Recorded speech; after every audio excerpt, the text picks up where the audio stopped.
చాలా సంతోషం. పెద్దలు గౌరవనీయులు మరి శ్రీధర్ బాబు గారు మనకు అన్ని విధాలుగా మరి అండగా ఉండడంతో పాటు మరి ఇవన్నీ కార్యక్రమాలు కూడా దశల వారీగా చేస్తా అని చెప్పినటువంటి వారికి మీరందరూ గట్టిగా సప్పట్లతోని హర్షాతిరేకాలు వ్యక్తం చేయాల్సిన కోరుతా ఉన్నాం. మరి దాంతోపాటు ఇవాళ పెద్దలు గౌరవనీయులు మరి గతంలో 10 ఏళ్ళు 10 సంవత్సరాలు అప్పుడు ఉన్నటువంటి ప్రభుత్వం అప్పుడు ఉన్నటువంటి ఎమ్మెల్యే పెద్దపల్లి పట్టణానికి ఎల్లమ్మ గుండమ్మ చెరువుని కలుపుకొని 35 కోట్ల పనిచేయడానికి 10 ఏళ్ళు పనిచేస్తే దానికి 30 సార్లు పాలాభిషేకం చేసుకున్నారు. మరి ఆ పాలాభిషేకం కూడా మీకు ఎరికే 5 రూపాయల పాల ప్యాకెటు బిందెడు నీళ్లు దానికి 10 ఏళ్ళు పట్టింది. ఇవాళ 9 నెలల 4 నెలలు ఇవాళ ఎలక్షన్ కోడ్ ఉంది.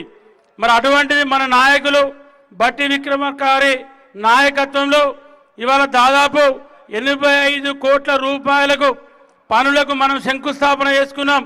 ఒకటి 132/33 20 కోట్లు మద్దికుంటను అనుకొని కాచాపూర్ శివార్ల దాన్ని పెట్టుకున్నాం. దాంతోపాటు పెద్దపల్లి వ్యవసాయ మార్కెట్లో ఇవాళ 33/11 సబ్ స్టేషన్ రేపు టౌన్ మొత్తంలో పెద్దపల్లి టౌన్ మొత్తంలో లో వోల్టేజ్ ఉండొద్దని చెప్పి మరి విక్రమార్క గారిని అన్నను పోయి అడగంగానే శాంక్షన్ చేస్తున్నా, మీరు శంకుస్థాపన చేసుకోండి, టెండర్లు విలువండి, పని చేసుకోండి అని చెప్పడం జరిగింది.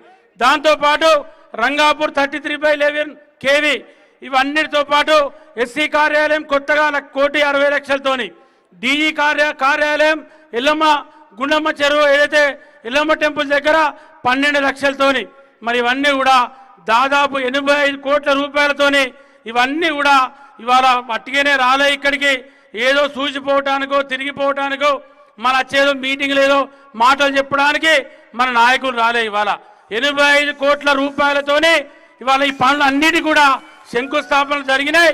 రేపు రాబోయే 6 నెలల్లో ఈ పనులు అన్నీ కూడా పూర్తి చేస్తామని చెప్పి ఈ సందర్భంగా తెలియజేసుకుంటూ మా మనసు గెలిచేటట్టు అన్న మా వాళ్ళందరూ పాదయాత్ర 10 నెలల తర్వాత 12 నెలల తర్వాత సంవత్సర కాలం తర్వాత మళ్ళీ నియోజకవర్గంలో అడుగుపెట్టారు.